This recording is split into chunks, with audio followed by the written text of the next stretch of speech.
Hello बच्चों, MR mathematics में आपका स्वागत है।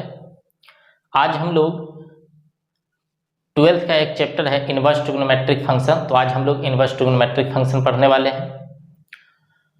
ये चैप्टर जो बिहार बोर्ड का 2024 में एग्ज़ाम होने वाला है, उसके लिए बहुत ही ज़्यादा इम्पोर्टेंट है, इसलिए कि इस चैप्टर से लगभग आपको 15 से 20 नंबर का क्वेश्चन पूछा जाएगा। अभी जो एग्ज़ाम का पैटर्न है, जैसे 2022 में एग्ज़ाम हुआ था, इसमें एग्ज़ाम हुआ, अगर यही पैटर्न 2024 में रहेगा तो आप लोग को पता होगा कि 50% ऑब्जेक्टिव क्वेश्चन और 50% सब्जेक्टिव क्वेश्चन पूछा जाता है। ठीक है, तो आप लोग को जो ऑब्जेक्टिव अगर ये पैटर्न से पूछेगा तो ऑब्जेक्टिव आप लोग को एग्ज़ाम में करीब इनवर्स से 8 से 10 क्वेश्चन आप लोग को देखने को मिलेगा, और 2 से 3 क्वेश्चन जो है आपको 2 मार्क्स का देखने को मिलेगा, और 1 क्वेश्चन जो है 5 मार्क्स का देखने को मिलेगा। तो ये लगभग जो है 15 से 20 नंबर का क्वेश्चन इस चैप्टर से आपको देखने को मिलेगा। तो इसलिए ये चैप्टर जो है खास करके एग्ज़ाम के लिए, जो 2024 में बिहार बोर्ड का एग्ज़ाम होगा, उसके लिए बहुत ही इम्पोर्टेंट है। एक बात और आप लोगों को बता दें कि आप लोग जो है इस चैनल के माध्यम से घर बैठे मैथमेटिक्स की तैयारी जो है आप लोग आसानी से कर सकते हैं, है ना। हर एक चैप्टर जो 12th का है वो आप लोग को बताया जाएगा। फिर उसके बाद जो एनसीईआरटी है, एनसीईआरटी का सॉल्यूशन भी करवाया जाएगा। ऐसा नहीं है कि जैसे इनवर्स का हम पढ़ा दिए और इनवर्स पढ़ाने के बाद जो है फिर छोड़ दिए, नहीं। इनवर्स का पहले पूरा थ्योरी पढ़ाने के बाद एक एक एक्सरसाइज जो है आप लोग को करवाया जाएगा। तो आप लोग आसानी से जो है इस चैनल के माध्यम से बिहार बोर्ड की तैयारी आराम से कर सकते हैं, और एक जो है अच्छा सा कॉन्सेप्ट जो है हर एक चैप्टर का बना सकते हैं। अब हम लोग क्या करेंगे कि देखिए, पहले 11th में हम लोग को एक टॉपिक पढ़ना था क्वाड्रेंट। तो इनवर्स ट्रिग्नोमेट्री में क्वाड्रेंट की बहुत ज़रूरत पड़ती है, इसलिए कि जब भी आपसे प्रिंसिपल वैल्यू पूछेगा तो वहाँ क्वाड्रेंट की ज़रूरत पड़ेगी। हर एक क्वेश्चन में नहीं, लेकिन बहुत सारे क्वेश्चन में हम लोग को क्वाड्रेंट की ज़रूरत पड़ेगी। तो क्वाड्रेंट के बारे में अच्छे से पता होनी चाहिए। तो इनवर्स ट्रिग्नोमेट्रिक फंक्शन शुरू करने से पहले हम लोग क्वाड्रेंट का एक अच्छे से कॉन्सेप्ट बना लेते हैं, ताकि जो है उसको लेकर के कोई जब भी क्वाड्रेंट की ज़रूरत पड़ेगी तो हम लोग पहले की देखिए। बीच में बताना ठीक नहीं होता है कि आप मान के चलिए हम इनवर्स पढ़ा रहे हैं, बीच में क्वाड्रेंट का कॉन्सेप्ट आता है, फिर उसको जो है हम क्वाड्रेंट आप लोग को बताने लगते हैं, तो वो एक फ्लो होता है ना, वो फ्लो टूटता है। तो ज़्यादा बेहतर रहेगा कि पहले हम आपको क्या करें, क्वाड्रेंट के बारे में बता दें, फिर उसके बाद एक एक करके जो भी इनवर्स ट्रिग्नोमेट्रिक फंक्शन का कॉन्सेप्ट है उसको हम लोग समझेंगे। एक चीज़ और कि 10th क्लास तक जब आप लोग पढ़े होंगे तो आप लोग को ज़्यादातर जो है डिग्री मेजरमेंट, यानी कि एंगल को जो है डिग्री में मापने के लिए देखने को मिला होगा, लेकिन अब यहाँ आपको जो है रेडियन में मापने के लिए दिया जाएगा, है ना। जो भी क्वेश्चन रहता है वो रेडियन में आप देखते होंगे कि sin π/3 है, sin π/4 है, sin π/6 है। डिग्री में बहुत कम रहता है। तो आपको ये पता होनी चाहिए कि जो डिग्री से हम लोग रेडियन में किस तरीके से चेंज करते हैं। जो π/3 है वो कितनी डिग्री का मान है, π/6 है वो कितनी डिग्री का मान है। ठीक है, तो हम लोग थोड़ा सा उसका कॉन्सेप्ट देख लेते हैं, उसके बाद हम लोग पहले क्वाड्रेंट देखेंगे। तो आइए हम लोग समझते हैं। तो आप लोग को जो है देखिए, ये सब 11th में पढ़ना है, तो इसलिए ज़्यादा हम जो है इसके डेप्थ में नहीं जाएंगे। सिर्फ जो है थोड़ा थोड़ा बता देते हैं कि डिग्री को आप रेडियन में कैसे चेंज कीजिएगा, और अगर रेडियन में दिया रहे तो आप लोग उसको डिग्री में कैसे चेंज कीजिएगा। ठीक है, जैसे मान के चलिए कि 30 डिग्री दे दिया और आपको बोला कि जो है रेडियन में बदलिए, तो एकदम सिंपल है कि डिग्री को जब भी रेडियन में बदलना हो तो आप क्या कीजिए, π/180 डिग्री, 180 डिग्री से मल्टीप्लाई कर दीजिए। जो डिग्री दिया रहेगा उसको जब आप π/180 से मल्टीप्लाई कीजिएगा तो क्या निकल जाएगा, वो जो मान आएगा वो क्या चीज़ में आएगा, रेडियन में आएगा। जैसे देखिए 0 से 0, 3 से, ये π/6 जो है ये वैल्यू क्या चीज़ में है, रेडियन में। तो ये सारी चीज़ें आप लोग को डायरेक्ट याद रखना है कि π/6 का जो मान होता है वो π/6 जो है वो कितने डिग्री का मान है, 30 डिग्री का मान है। ये सब डायरेक्ट याद होनी चाहिए। जैसे मान के चलिए कि दे देता है 60 डिग्री, तो इसको भी अगर रेडियन में बदलना है तो 60 लिखे और π/180 से मल्टीप्लाई कर दिया, कितना आ जाएगा, π/3, है ना। ये सब बहुत आसान बात है, जिसको जो है समझ लीजिएगा। इसी तरीके से अगर इसका उल्टा मान के चलिए, देखिए ये रेडियन में दिया हुआ है, अब बोल दिया इसको डिग्री में बदलिए, तो रेडियन को डिग्री में बदलने का एकदम सिंपल तरीका है कि π/6 लिए और इनटू में 180/π से मल्टीप्लाई कर दिए, तो पाई से पाई कट गया, आ गया 30 डिग्री। या दूसरा एक तरीका है कि देखिए π/6 के बारे में पूछ रहा था, तो पाई की जगह पर 180 रख दीजिए, पाई का वैल्यू होता है ना 180 के बराबर 6, तो 6 3 18 30 डिग्री। तो सिंपल है, ये सारी बात सब समझ रहे हैं। तो हम लोग जो है क्वाड्रेंट की तरफ बढ़ते हैं और पहले समझते हैं कि क्वाड्रेंट क्या होता है। चलिए आप लोग थोड़ा ध्यान से देखते रहिएगा, और कहीं भी कोई दिक्कत हो तो पूछना है, ठीक है। चलिए आइए देखते हैं हम लोग क्वाड्रेंट के बारे में।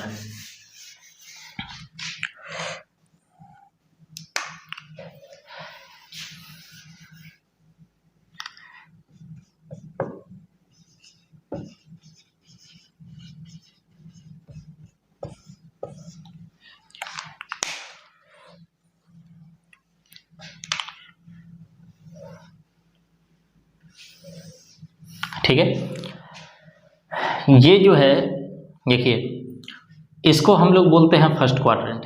और एंगल जब भी मेजर करते हैं तो 0 डिग्री से शुरू करते हैं, और ये कितना है 90 डिग्री, ये है आपका 180 डिग्री, ये है 270 डिग्री, और ये है आपका 360 डिग्री। ठीक है, उसके बाद इसी को आप अगर रेडियन में देखेंगे तो π/2 का मतलब होता है, 90 डिग्री का मतलब होता है π/2, ये रेडियन में एंगल। 180 का मतलब होता है पाई। यहीं पे आप 270 डिग्री का देखिएगा तो 270 या इंटू π/180 कीजिएगा तो 0 9 3 27 यानी कि 3π/2 आएगा, और ये होता है आपका 2π के बराबर। ठीक है, ये सारी बातें याद रहेगी। इसको हम लोग बोलते हैं फर्स्ट क्वाड्रेंट। ये क्या है, फर्स्ट क्वाड्रेंट है, इसको हम लोग बोलेंगे फर्स्ट क्वाड्रेंट। डायरेक्ट ऐसे लिख देते हैं, कोई ज़रूरी नहीं पूरा लिखना है। इसको हम लोग बोलते हैं सेकेंड क्वाड्रेंट, ये है आपका थर्ड क्वाड्रेंट, और ये है आपका फोर्थ क्वाड्रेंट। हम लोग अगर फर्स्ट क्वाड्रेंट की बात करें तो फर्स्ट क्वाड्रेंट में साइन, देखिए टोटल जो ट्रिग्नोमेट्रिक रेशियो होता है वो टोटल कितना है 6 है। Sine theta, cos theta, tan theta, cot theta, cosec theta और सेक थीटा। तो फर्स्ट क्वाड्रेंट की अगर बात करेगा, फर्स्ट क्वाड्रेंट का मतलब कि अगर आपका एंगल 0 से 90 के बीच रहता है तो वो हमेशा कौन से क्वाड्रेंट में लाई करेगा, फर्स्ट क्वाड्रेंट में। और फर्स्ट क्वाड्रेंट में आपको सभी को पॉजिटिव में लेना है। साइन थीटा भी पॉजिटिव में होगा, यानी कि टोटल जो 6 है वो 6 का 6 क्या चीज़ में होगा, प्लस में ही होगा। इसलिए हम लोग जो है इसको डायरेक्ट लिखते हैं कि फर्स्ट क्वाड्रेंट में ऑल पॉजिटिव होता है, ऑल पॉजिटिव। ठीक है, पॉजिटिव को आगे हम लोग सिर्फ इतना लिख देंगे तो आप लोग समझ जाइएगा कि पॉजिटिव है। बात समझ रहे हैं। सेकेंड क्वाड्रेंट में जब हम लोग आते हैं तो सेकेंड क्वाड्रेंट में टोटल 6 में सिर्फ और सिर्फ साइन थीटा और कोसेक थीटा ही पॉजिटिव होता है, बाकी सब क्या होगा, नेगेटिव होगा। किसमें, सेकेंड क्वाड्रेंट में। सेकेंड क्वाड्रेंट में याद रखिएगा कि सिर्फ और सिर्फ कौन सा जो है पॉजिटिव होगा, साइन थीटा और कोसेक थीटा पॉजिटिव होगा। यानी कि सेकेंड क्वाड्रेंट में जब आते हैं हम लोग तो साइन थीटा और कोसेक थीटा ये दोनों क्या है, पॉजिटिव है। अब ये दोनों अगर पॉजिटिव है तो बाकी कितना बच जाता है, टोटल 4। तो बाकी जो 4 है वो क्या होगा, निगेटिव होगा। बात समझ में आ रही है। तो इसमें बाकी जो 4 बच जाता है वो चारों क्या है, निगेटिव है। अब अगर हम लोग ध्यान से देखें तो देखिए साइन थीटा कॉसेक थीटा इसमें भी पॉजिटिव में है और इसमें भी पॉजिटिव में है। इसका मतलब है कि 0 से लेकर के 180 तक में साइन थीटा और कॉसेक थीटा क्या होता है, पॉजिटिव होता है। सिंपल है। चलिए थर्ड क्वाड्रेंट में आते हैं। जब आप थर्ड क्वाड्रेंट में आइएगा तो थर्ड क्वाड्रेंट में सिर्फ और सिर्फ टेन थीटा और कॉट थीटा ये दोनों ही पॉजिटिव होता है। टेन थीटा और कॉट थीटा पॉजिटिव होगा, बाकी जो टोटल है वो क्या होगा, निगेटिव होगा। यानी कि इसमें अगर हम लोग बात करें थर्ड क्वाड्रेंट में, तो साइन थीटा भी निगेटिव हो जाएगा, कोसेक थीटा भी क्या होगा, निगेटिव होगा। सिर्फ और सिर्फ टेन थीटा और कॉट थीटा इसमें क्या होगा, पॉजिटिव होगा। जब हम लोग फोर्थ क्वाड्रेंट में आते हैं तो फोर्थ क्वाड्रेंट में कॉस थीटा और सेक थीटा ये दोनों पॉजिटिव होगा और बाकी सब क्या होगा, निगेटिव होगा। ठीक है, इसमें भी ध्यान। अब देखिए, अब कोई अगर मान के चलिए आपसे पूछ देता है कि बताइए इस क्वाड्रेंट में जो है सब का सब पॉजिटिव क्यों होता है, तो हम एक क्वाड्रेंट के लिए समझा देते हैं, बाकी आप लोग जो है सब में देख लीजिएगा।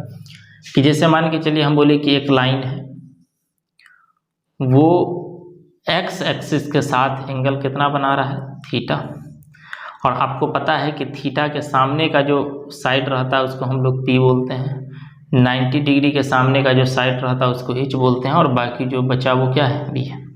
तो आप देख सकते हैं कि ये 0 है, तो इससे राइट साइड का मान क्या होता है, प्लस में। एक्स एक्सिस से ऊपर का जो भी मान आता है वो क्या चीज़ में रहता है, प्लस में, और एच हमेशा पॉजिटिव होगा, एच हमेशा पॉजिटिव रहेगा। तो जब P भी पॉजिटिव है, B पॉजिटिव है और H पॉजिटिव है, तीनों का तीनों अगर पॉजिटिव हो फर्स्ट क्वाड्रेंट में, इसका मतलब हो गया कि देखिए हम लोग टोटल 6 का अगर फॉर्मूला देखेंगे, साइन का भी फॉर्मूला P, अब देखिए टोटल 6 का फॉर्मूला या तो P होगा या B होगा या H होगा। अगर तीनों पॉजिटिव है तो इसका मतलब है कि कोई भी मान रखेंगे तो वो क्या चीज़ में आएगा, प्लस में ही आएगा।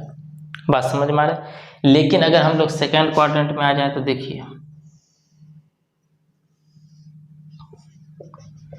ये एक थीटा है, तो ये तो P का मान ये H, लेकिन इस बार जो B होगा वो क्या चीज़ में होगा, माइनस में, इसलिए कि हम लोग लेफ्ट साइड पे। तो जिस फॉर्मूले में B आ गया वो उसको क्या करेगा, माइनस बना देगा। और साइन थीटा का फॉर्मूला पता है, PH होता है, P बट्टा H होता है, और कॉसेक थीटा का H बट्टा P। तो इसमें B है ही नहीं, इसलिए ये दोनों प्लस में होता है, बाकी चार जो है वो क्या चीज़ में हो जाता है, माइनस में हो जाता है।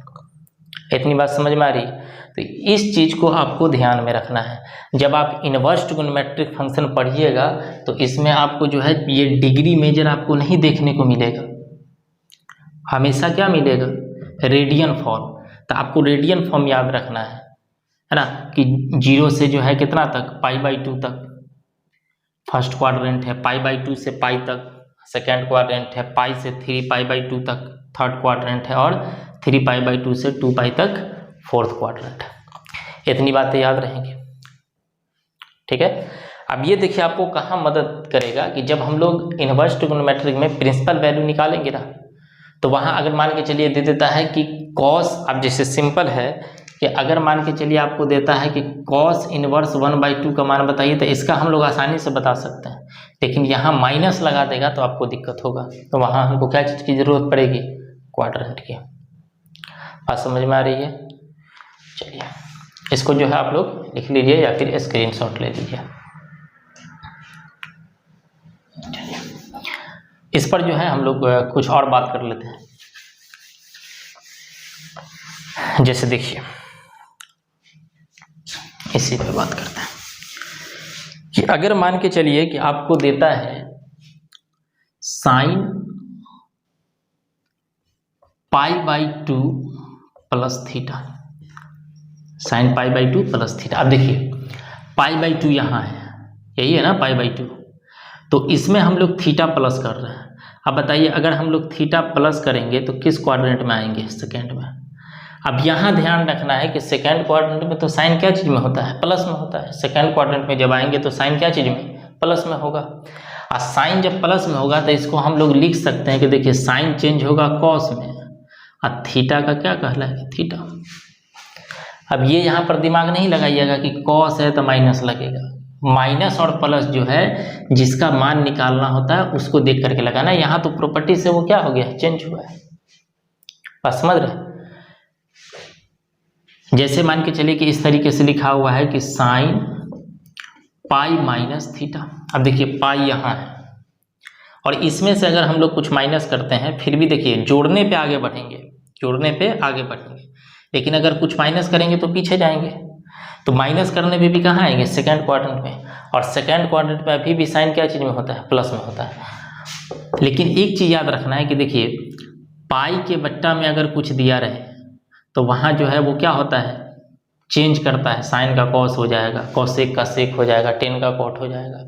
लेकिन जब पाई सिर्फ दिया रहे यानी कि इसका मल्टीपल जो है वो फ्रैक्शन में नहीं रहता है, तो हम लोग क्या करते हैं, जो है वही देखिए साइन चेंज नहीं करेगा, साइन का साइन रह जाएगा, और थीटा है तो थीटा हो जाएगा। और सेकेंड क्वाड्रेंट में इसलिए वो प्लस में लिखा है, बात समझ रहे हैं। लेकिन अगर मान के चलिए कि इसका हम जो है बोलते हैं कि cos π/2 और प्लस थीटा, तो अभी भी सेकेंड क्वाड्रेंट में है, लेकिन एक चीज का हम लोग को याद रखना पड़ेगा कि सेकेंड क्वाड्रेंट में जो हम लोग क्या जो है cos क्या चीज में होता है, प्लस में कि माइनस में, माइनस में होता है। तो हम लोग को यहाँ क्या देना पड़ेगा, माइनस, और cos का हम लोग क्या लिखेंगे, साइन थीटा।